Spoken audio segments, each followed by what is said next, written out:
फक्त पारडी होणारं वघारी होणारं सीमन भेटतं साहेब. आज तुम्ही सीमन लावलं की फक्त वगारच होणार.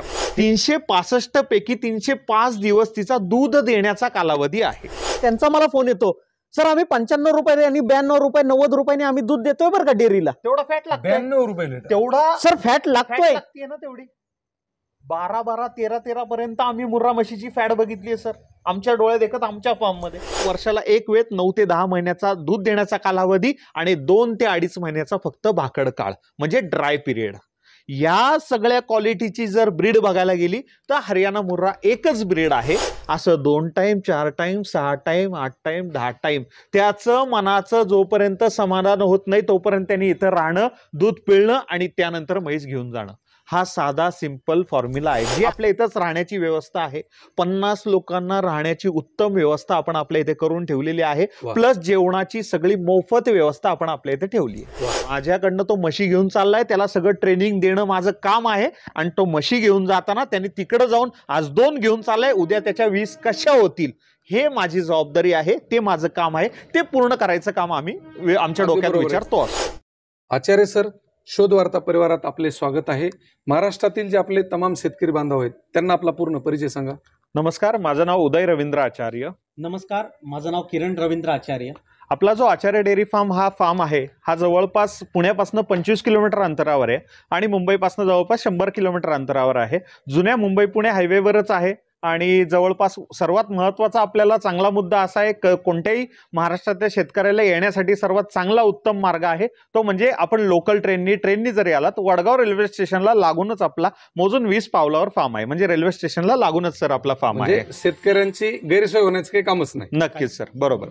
आचार्य सर, की आपला जो आचार्य डेअरी फार्म आहे, बरोबर सर, तो मागच्या 12 वर्षापासून महाराष्ट्रात काही गोष्टीसाठी प्रसिद्ध आहे. बरोबर, ज्यामध्ये आपण शेतकऱ्यांना मार्गदर्शन असेल, नक्कीच, मग म्हैसीचं खात्रीशीर दूध काढून म्हैस विक्री असेल, बरोबर, किंवा मग म्हैसीचं जास्त काळ दूध कसं काढता येईल, नक्कीच, म्हैसीच्या तब्येतीची काळजी घेऊन, आणि सर्वात विशेष म्हणजे ब्रीडवर काम कसं करता येईल याच्यासाठी आपला फार्म प्रसिद्ध आहे.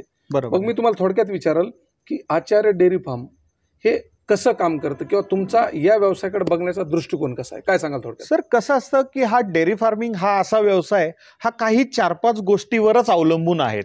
म्हणजे सर्वात महत्वाचं आपल्या काही मनामध्ये काही गोष्टी बिंबवल्या गेल्यात की बाबा हा व्यवसाय म्हणजे काय, बाबा शेतीला पूरक आहे, एक बाजूला शेती आणि एक बाजूला हे करायचं, असं एक बिंबवलं गेलंय. पण हाच मेन व्यवसाय आहे, ह्याच्यावर आता आपण काम करायची गरज आहे. कमर्शियली या व्यवसायाकडे बघण्याची आता गरज आहे. तर ह्या गोष्टी करण्यासाठी काय गरज आहे आपल्याला, तर 4-5 गोष्टीची गरज आहे. पहिलं गोष्ट काय, तर चाऱ्याचं व्यवस्थापन तुम्हाला एकदम उत्तम प्रकारे काय करायचं कसं करायचं ते आपण जाणून घेणारच आहोत आणि कधी फार्मला याल तर इथं तुम्हाला बघायला पण मिळेल. दुसरी गोष्ट काय की बाबा दुधाची विक्री ती कशी करायची, तुम्हाला कुठल्या किमतीत करायची आहे, काय करायची, आणि जर का विक्री होत नाही तर त्या दुधाचं काय करायचं ते आपल्याला कळलं पाहिजे.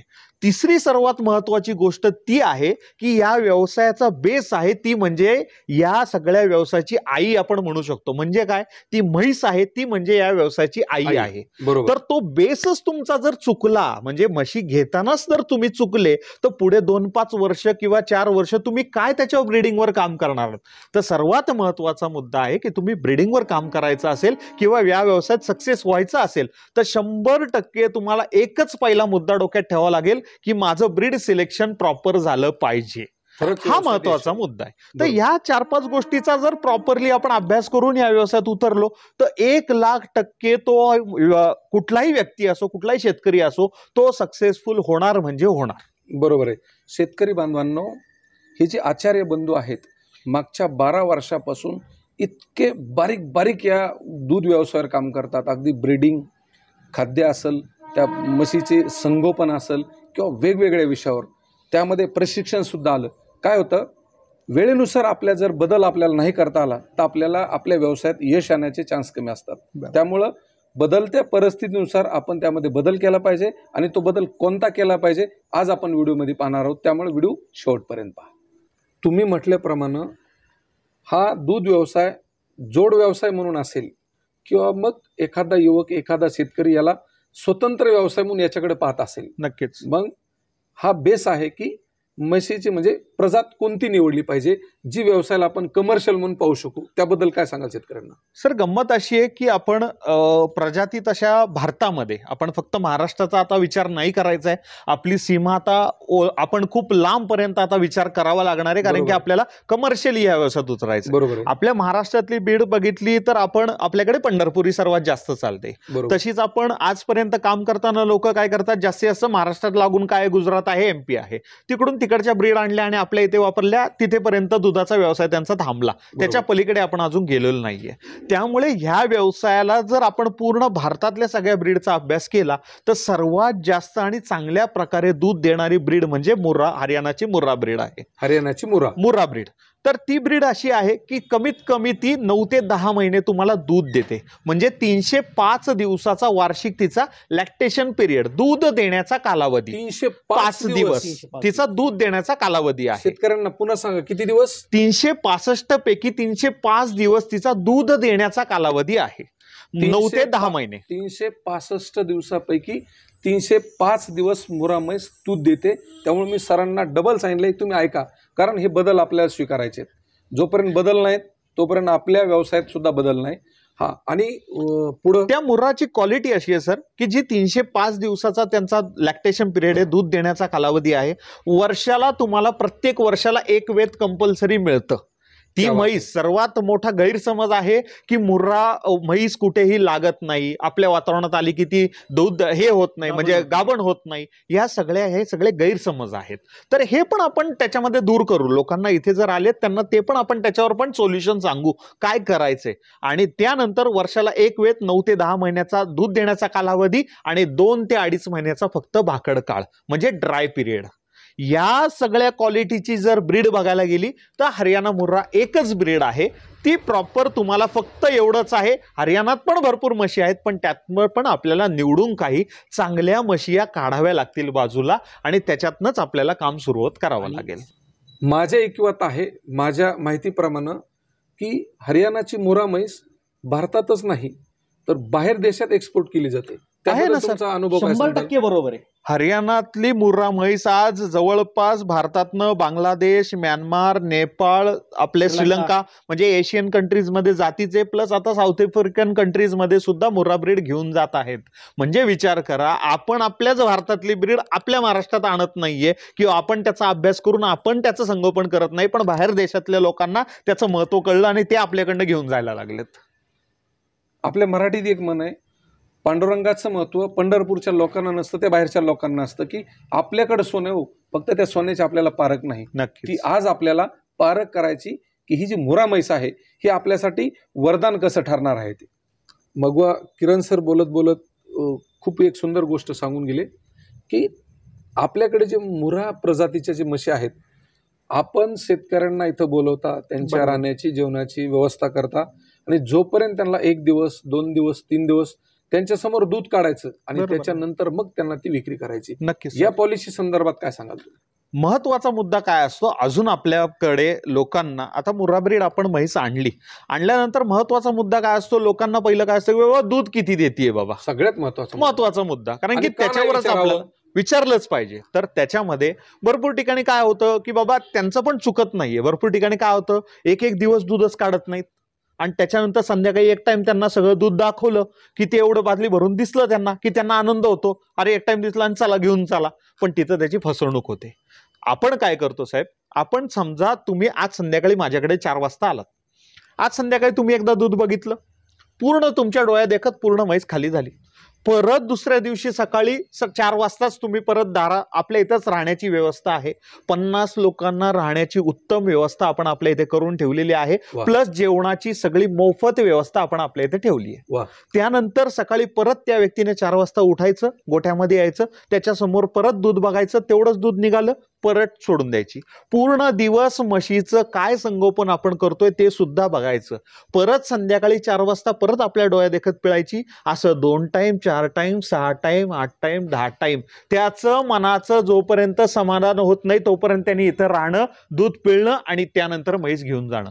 हा साधा सिंपल फॉर्म्युला आहे, जे आहे ते डोळ्यात देखत. तुम्हाला विचारतो की कुठलीही गोष्ट मार्गदर्शनाशिवाय चांगल्या स्टेजला जात नाही किंवा ती पूर्णत्वास जात नाही. असा आजपर्यंतचा इतिहास आहे. मग शेतकऱ्यांना तुम्ही म्हटल्याप्रमाणे खरंच मार्गदर्शनाची गरज आहे. त्याबद्दल तुमच्याकडे मार्गदर्शन म्हणजे प्रशिक्षणाची काय व्यवस्था आहे, त्याबद्दल काय सांगाल? आपल्याकडे सर आपण काय करतो, सर्वात पहिल्यांदा या व्यवसायात मला जर नवीन पडायचं असेल तर त्या व्यक्तीसाठी आपण सर्वात पहिल्यांदा, नवीन असेल किंवा कोणी असेल, त्यांना पहिलं 1 दिवसीय देतो. त्याच्यामध्ये सगळं थेरॉटिकल म्हणजे सगळं लेखी असतं. पूर्ण आपलं ट्रेनिंग हॉल आपण बघितला मगाशी, तिथे आपल्या इथे ट्रेनिंग हॉलमध्ये लेक्चर असतं आणि ते पूर्ण 1 दिवसाचं सकाळी 8:30 पासून संध्याकाळी 6 वाजेपर्यंत ते आपलं ट्रेनिंग चालतं. त्याच्यामध्ये सकाळी नाश्ता, चहा, दुपारचं जेवण हे सगळं आपल्याकडनंच आपण इथे देत असतो.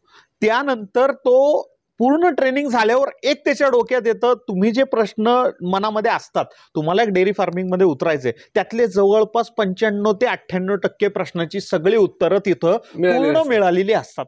मग तो ठरवतो की मला या व्यवसायात पडायचं आहे, मला या व्यवसायात काहीतरी करण्यासारखं आहे. मग त्यानंतर तो आपल्या इथं जेव्हा म्हशी घेण्यासाठी येईल तेव्हा तो 2 दिवस 3 दिवस इथं रेसिडेन्शियल ट्रेनिंगसाठी, आता तो दूध बघायला थांबलाय हे त्याचं मनाचं झालं, पण आमच्या दृष्टीने काय आहे, तो माझ्याकडे ट्रेनिंगसाठी आलाय, माझ्याकडनं तो म्हशी घेऊन चाललाय, त्याला सगळं ट्रेनिंग देणं माझं काम आहे. आणि तो म्हशी घेऊन जाताना त्यांनी तिकडे जाऊन आज 2 घेऊन चाललाय, उद्या त्याच्या 20 कशा होतील हे माझी जबाबदारी आहे, ते माझं काम आहे, ते पूर्ण करायचं काम आम्ही आमच्या डोक्यात विचार तो असतो. शेतकरी बांधवांनो, 3 गोष्टी आपल्याला प्रकर्षानं लक्षात घ्यायच्यात. पहिली गोष्ट की दूध व्यवसाय हा जोड व्यवसाय करायचा नसून तो स्वतंत्र, प्रोफेशनल आणि कमर्शियल पद्धतीने करायचा व्यवसाय आहे. हे आचार्य बंधूंनी आजही सिद्ध केलंय, गतकाळातही सिद्ध केलंय आणि त्यांचा या प्रतीचा जो विश्वास आहे तो तुम्हाला तो दिसत आहे किंवा तुम्हाला जाणवत आहे. तुम्हाला इथं आल्यानंतर 2 टाईम, 4 टाईम, 6 टाईम, किंबहुना 10 टाईम तुम्हाला स्वतः त्या म्हशीचं दूध काढताना पाहायचं आहे. कारण एका दिवसात आपल्या बाजारामध्ये एक व्यापाऱ्यांनी एक प्रथा आहे, त्या म्हशीच्या कासात धूर वगैरे देणं, कास मोठी करणं, 2-2 टायमाचं दूध एकत्र करून ठेवणं आणि मग ते तिथं धार काढायची आणि तुम्हाला गॅरंटीसाठी ते बकेट भरायची आणि तुम्हाला द्यायचं. परंतु ही जे आचार्य बंधू आहेत यांच्याकडे ती पद्धत नाही. म्हणतात ना, जोडून या धन उत्तम व्यवहारी, त्या उक्तीप्रमाणे तुम्हाला इथं यायचं आहे. जोपर्यंत तुमचं मन भरत नाही, विश्वास बसत नाही, तोपर्यंत तुमच्या समोर धार काढायची आणि त्यानंतर मग निर्णय घ्यायचा.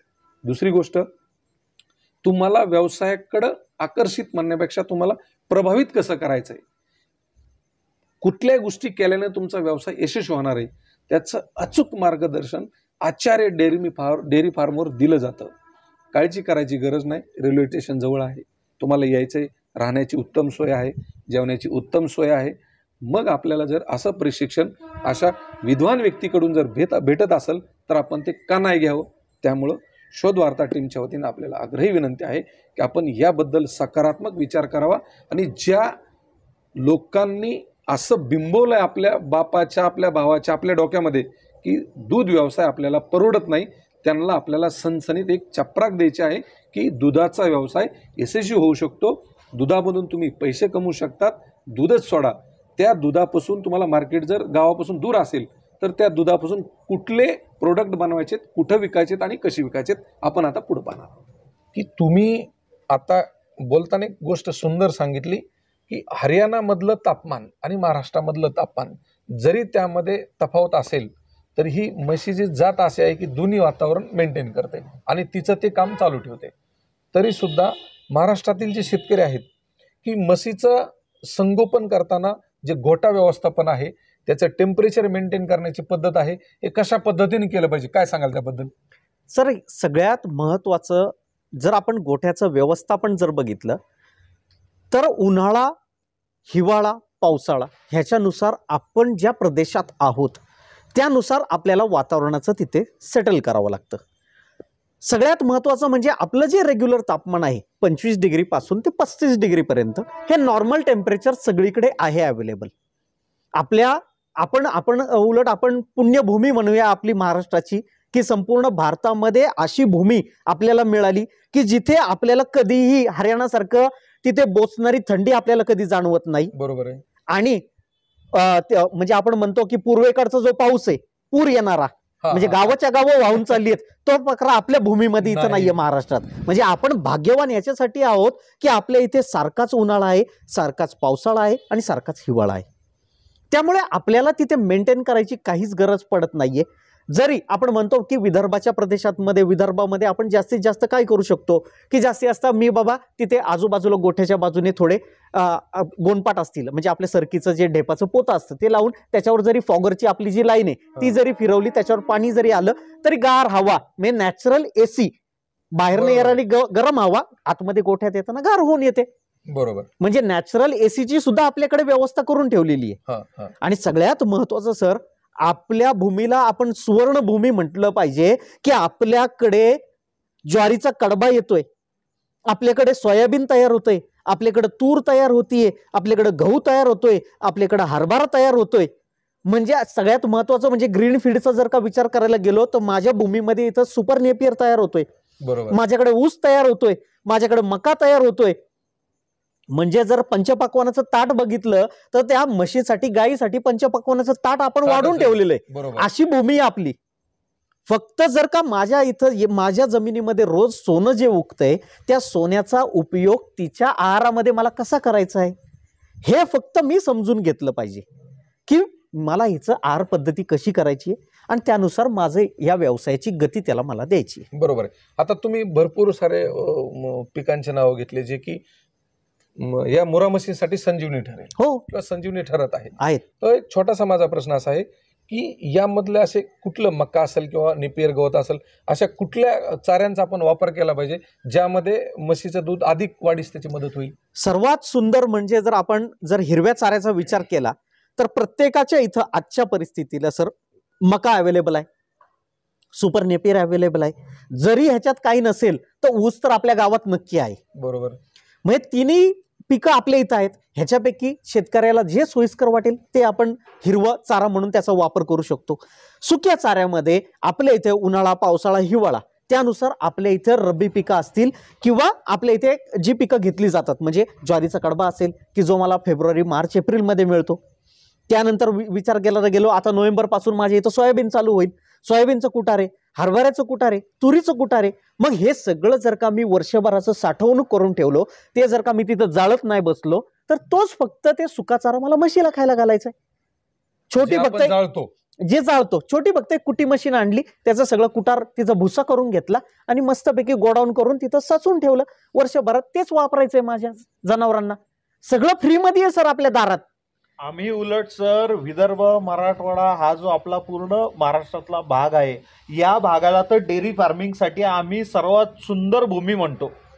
का तर सुका चारा जर माझ्या पश्चिम महाराष्ट्रात घ्यायला गेलो तर आत्ताचा सीझन हा दिवाळी जसं जसं दिवाळी येतो 15, 16, 17, 18 रुपये किलो जातो कडबा सर. जनावराचा. 1 किलो किलोचं सांगतोय मी. आणि तेच आपल्या इथं फ्रीमध्ये आहे सर दारामध्ये. आणि डेअरी फार्मिंगचा जर आर्थिक कणा म्हणाल तर तो सुका चारा आहे आणि तो सगळाच्या सगळा तिथं मोफत आहे, दारामध्ये आहे. सर आम्हाला पण इथे पश्चिम महाराष्ट्रामध्ये चारा कोणामुळे येतो? मराठवाडा आणि विदर्भामुळे तर आमच्या इथे जनावर खातात आहेत ना. बरोबर आहे. तरी आम्हाला 60 रुपयात दूध परवडतंय. तरी आम्हाला परवडतंय. आणि तुमच्या इथे फ्री असून तुम्हाला परवडत नाही का? परवडत नाहीये. म्हणजे हे पहा, आपल्याला जो सर्वात मोठा प्रश्न होता ना त्याची उपाययोजना इतकी छोटी म्हणण्यापेक्षा इतकी साधारण आहे. तुम्हाला काहीच करायचं नाही, सगळं तुमच्या जवळ आहे. फक्त कुठला चारा कधी द्यायचा आहे, त्याचं कुट्टीमध्ये कसं हे करायचं आहे, मग सुका चारा असन, ओला चारा असन, मग त्यामध्ये तुम्ही तोच चारा त्याच म्हशीला खाऊ घालून तुम्ही ह्याच्यावर कितीतरी लिटरमध्ये दूध काढू शकतात. मग जर का मला तिथं सुद्धा म्हणजे आज जर तुमच्या इथले रेट काढले, विदर्भ, मराठवाडा या एरियातले जर रेट काढले तर जवळपास 70, 72, 75 रुपये डेअरीवाले सुद्धा इथपर्यंत रेट देत आहेत. का तर तिथं अजून डेअरी फार्मिंग तेवढ्या लेवलला नाहीये. ज्याचा आहे त्याला चांगला रेट भेटतोय. आतापासून जो त्या व्यवसायात पडेल त्याला 100% सर आमच्या इथे ट्रेनिंगला येऊन गेलेले शेकडो नाही हजारो मी तुम्हाला टेस्टिमोनियल्स देईल की ज्यांनी तिथे डेअरी फार्मिंग व्यवसाय केलाय आणि अक्षरशः आजच्या परिस्थितीला 2-2, 3-3 महिन्याच्या गाभण म्हशींचा त्यांचा मला फोन येतो, सर आम्ही 95 रुपये आणि 92 रुपये 90 रुपयाने आम्ही दूध देतोय बरं का डेअरीला. तेवढा फॅट लागतो. 92 रुपये तेवढा सर फॅट लागतोय ना. तेवढी 12, 13 पर्यंत आम्ही मुर्रा म्हशीची फॅट बघितली सर आमच्या डोळ्यात देखत आमच्या फार्म मध्ये. इथपर्यंत फॅट बघितली. त्या फॅटला तर रेट चार्ट मध्ये पण रेट नाहीये. 92 रुपये दर 12 फॅट म्हणजे ते तुम्हाला ऐकायला वेगळं वाटत असेल म्हणूनच म्हणतोय, आचार्य डेअरी फार्मला एक वेळेस भेट द्या. काय होईल, तुमच्या 2 दिवस व्हायला जातील, पण आम्हाला निश्चित खात्री की दूध व्यवसायाकडे बघण्याचा आपला दृष्टिकोन कायमचा बदलून जाईल. त्यामुळं 2 दिवस काढा आणि या क्षेत्रामध्ये काय म्हणतात कृषी क्रांती, जे जोड व्यवसाय म्हणून आतापर्यंत जे काही आपलं चक्र फिरलंय त्याला आपल्याला सुरक्षित आणि व्यवस्थितपणे त्याला सकारात्मक चक्र फिरवायचंय आणि दूध व्यवसायाला कलाटणी द्यायची आणि जगाला सांगून द्यायचंय, किंबहुना भारतातल्या सर्व शेतकऱ्यांना दाखवून द्यायचंय की दुधाच्या व्यवसायामधून सुद्धा बरंच काही होऊ शकतं. जिथे आचार्य बंधू मागच्या 12 वर्षापासून स्वतः करतात आणि यांच्यापासून शेकडो नाही तर हजारो शेतकरी यामधून यशस्वी झालेले आहेत. आता आपण ही जी मुरा म्हैस पाहतो, अगदी तरुण आहे, बरोबर. तिची कास, तिची सगळे आपण जोडणी पाहिली तर एक गोष्ट आहे, ही जी मुरा म्हैशी आहेत याच्या किमतीबद्दल काय सांगाल? कारण काय होतं की हरियाणाचे इकडले तिकडले व्हिडिओ पाहून शेतकरी प्रचंड कन्फ्यूज असतात. बरोबर आहे सर. त्यामुळे किमतीमध्ये असेल किंवा मग त्याच्या ओळखण्यात असेल, मग काय सांगाल की ही मुरा म्हैसीची ओळख आणि त्याची किंमत काय पॉलिसी तुमची? आता सर्वात महत्वाचं, आपण जे आता म्हैस डोळ्या देखत बघतोय सर, अशा टाईपमध्ये आज हजारो लोक तुमच्या आसपास पण असतील जे स्वतः हरियाणात जाऊन म्हशी घेऊन आलेले आहेत. सर ह्या म्हशीची जागेवर किंमत हरियाणातली मी सांगतोय 1.25, 1.30, 1.35, 1.40 या रेंजमध्ये तिथं म्हशी दिल्या जातात. हरियाणामधलं सांगतोय. 15,000 ट्रान्सपोर्टेशन आपल्याला डोळे झाकून पडतं पर बफेलो, म्हणजे जवळपास ती गेली 1.50च्या आसपास. बरोबर. ह्याच म्हशी मी तुम्हाला वडगाव मावळच्या फार्मला 1,20,000 1,30,000 आतमध्ये मी या म्हशी देतो. याचं कारण तुम्ही काय म्हणाल, अरे एवढ्या कमी किमतीत तिकडच एवढी किंमत तुम्ही कशी काय देता? सर, गेली आम्ही 11-12 वर्ष तिथं काम करतोय. तुम्ही गेलात की तुम्ही तिथे कोणत्या तरी एजंटला जाऊन भेटणार आहात.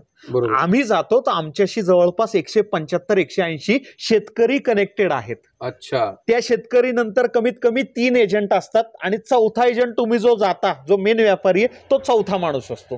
तर या सगळ्याच्या किमती तिथं ऍड होऊन त्या तुमची किंमत लागलेली असते. आणि तो आपल्याकडे येण्याचा फायदा काय आहे की आमच्याकडे एवढी कमी किंमत का आम्ही देऊ शकतो? आम्ही डायरेक्ट त्या शेतकऱ्यांशी कनेक्टेड आहोत, जे ब्रीडिंगवर आम्ही त्यांच्यासोबत मिळून काम करतोय. आपल्यासोबत जवळपास 13 डॉक्टर काम करतायत, जे गव्हर्नमेंट डॉक्टर आहेत. ते आपल्याला चांगल्या चांगल्या म्हशी देतात, निवडून देतात. त्या म्हशी आपण चांगल्या सिलेक्ट करतो, त्या ट्रान्सपोर्ट करून आपल्या इथल्या फार्मवर येतात. ते इथे सेट करून सगळं दुधावर आणून दूध तयार करून तुमच्या हातात देतोय. त्याची किंमत 1,20,000 ते 1,30,000 आपण म्हशी देतो. जवळपास दूध असेल त्यांचं 12-13 लिटर पासून ते 14-15 लिटर पर्यंत. मी कुठल्याही चुकीच्या आणि खोट्या गोष्टीमध्ये बोलायला जाणार नाही. 18 लिटरची म्हैस, 20 लिटरची म्हैस, 24 लिटरची म्हैस असल्या खोट्या भानगडीत आता सध्या पडू नका. त्यामुळे जर तुम्हाला डेअरी फार्मिंग मध्ये प्रॉपर काम करायचं असेल तर पहिल्या वेतामध्ये आपण देतानाच पहिल्या किंवा दुसऱ्या वेतातल्या म्हशी देतो. म्हशींचं दूध वाढायला जवळपास 4 वेत म्हैस घेते. जर तुम्ही जवान म्हैस पहिल्या दुसऱ्या वेतातली घेतली, पुढचे 4 वेत तुमचं दूध वाढीसाठी जातं. आज माझी म्हैस इथं घेताना 14 लिटर देते का? अजून 2 वेतात ती 18-20 लिटरला पोचणारच आहे ना. मग कशाला मी 4थ्या, 5व्या, 6व्या, 8व्या वेतातली म्हैस घेऊ? 4थ्या वेतानंतर वेत पण कळणार नाही तुम्हाला किती वेतातली आहे. जर का त्याने त्याचा सांभाळ चांगला असेल शेतकऱ्याचा, 9-9, 10-10 वेताची पण 4थ्या वेतातली दिसते, मग काय करणार आहे तुम्ही? त्यापेक्षा घेतानाच 2ऱ्या-3ऱ्या वेताची घ्या, पहिल्या 2ऱ्या वेतामध्ये घ्या, ज्याच्यामध्ये तुम्हाला दूध पण चांगलं मिळेल आणि ब्रीडिंगवर काम करायला सर्वात उत्तम जात जी आहे ती पहिल्या 2ऱ्या वेतामध्ये तुम्ही काम करू शकता. ही जी मुरा म्हशीपासून आपण योग्य संगोपन करून आपण दुधाच्या माध्यमातून अधिकचं उत्पादन काढू शकतो, हे तुम्ही सिद्ध केलंय गतकाळात, आज आणि उद्याही. परंतु याच्यापासून आणि एक खूप मोठं उत्पादन आहे, ज्याला आपण बछडू म्हणू किंवा वगारी म्हणू आपण मराठी भाषेत. बरोबर आहे. त्या उत्पादनाबद्दल काय सांगाल विस्तृत शेतकऱ्यांना? सर, तुम्ही जर या व्यवसायाकडे पूर्ण डीप मध्ये प्रॉपर काम केलं पुढच्या 5 वर्षामध्ये, तर तुम्ही दूध हे फक्त बोनस पकडाल. म्हणजे दुधापासून मिळणारा इन्कम हा बोनस पकडाल. मेन इन्कम त्याचा जो आहे तो म्हणजे पहिल्या दिवसापासून चालू होतो, तो म्हणजे शेण, पहिला इन्कम. दुसरा इन्कम 3 वर्षाचा पेशन्स आहे, म्हणजे 3 वर्ष वाढ बघणे आहे. 3 वर्षानंतर आपल्या स्वतःच्या ज्या वगारी, ज्या पारड्या तयार होणार आहेत, फक्त पारडी होणारं, वगारी होणारं सीमन भेटतं साहेब. आज तुम्ही सीमन लावलं की फक्त वगारच होणार. हे सुद्धा सिमन मिळतं. ते सिमन लावायचं, फक्त वगार काढायची आणि पुढचे 3 वर्ष तिला फक्त सांभाळायची. तिला 3ऱ्या वर्षात दुधावर आणायची, म्हणजे तिचं डिलिव्हरी झालीच पाहिजे. तो खूप मोठा डीप विषय, तो आपण नक्कीच पुढच्या व्हिडिओमध्ये घेऊया सर. पण त्या वगारीला 3ऱ्या वर्षात दुधावर कशी आणायची त्याच्यावर आपण काम करायचं. आणि 3 वर्षानंतर तुम्ही जर फक्त फॅमिली चार्ट एका कागदावर आखला की आज मी 10 मशीन चालू केलं, 3 वर्षांनी बघितलं तर माझ्याकडे प्रत्येक वर्षी 20-20 वगाऱ्या डिलिव्हरीला होतात, 20-20 म्हशी तयार होणार आहेत. एक म्हशीची किंमत 1-1 सव्वा लाख जरी पकडली, 3 वर्षानंतर माझ्याकडे किती इन्कम झाला साहेब? हा आपण कधी हिशोब मांडला का? आपण फक्त day1 पासून दुधाचा इन्कम बघतो. त्याच्यामध्ये सर्वात महत्वाचं आहे शेण आणि आपल्या निर्माण होणाऱ्या वगाऱ्या. या दोनचं फक्त कॅल्क्युलेशन करायचं आहे, त्याच्यावर काम करायचं आहे. त्याच्यासाठी पण महत्वाचं काय आहे, तुमची बेस, तुमची आई जी आज घेताय ती सर्वात महत्वाची आणि पाहिजे. सर सगळ्यात महत्वाचं याच्यासाठी लागणारं नॉलेज मला माझ्याकडे पाहिजे, कारण की 3ऱ्या वर्षी मला त्या वगारीकडून दूध पाहिजे. ते कसं करायचं ते आपण नक्कीच हे इथं सगळ्यात जेव्हा तुम्ही महत्त्वाचा याल विषय. तेव्हा आपण शिकूया. आपण जो आज दुग्ध व्यवसायावर जो व्हिडिओ बनवला, हा व्हिडिओ नसून ही एक संजीवनी आहे अशा शेतकऱ्यांना की ज्या शेतकऱ्यांना आर्थिक दबावापोटी ज्यांचं कंबरडं मोडलंय, त्या कमी क्षेत्रामध्ये तुम्ही अधिकचं उत्पादन घेऊ शकत नाहीत. चला, तुमच्याकडे 1 एकर आहे, 1.5 एकर आहे, अशा योग्य पद्धतीचं म्हैस पालन करा, योग्य पद्धतीचं प्रशिक्षण घ्या आणि मग दुग्ध व्यवसाय करा. आणि पुढच्या 6 महिन्यात 8 महिन्यात मग आम्हाला फोन करून सांगा की दूध व्यवसाय हा परवडत नाही. बरोबर आहे. आणि आमचं तर स्पष्ट म्हणणं नाही की आचार्य बंधू आहेत ह्यांना चॅलेंज करा, बरोबर आहे. सर असं आहे.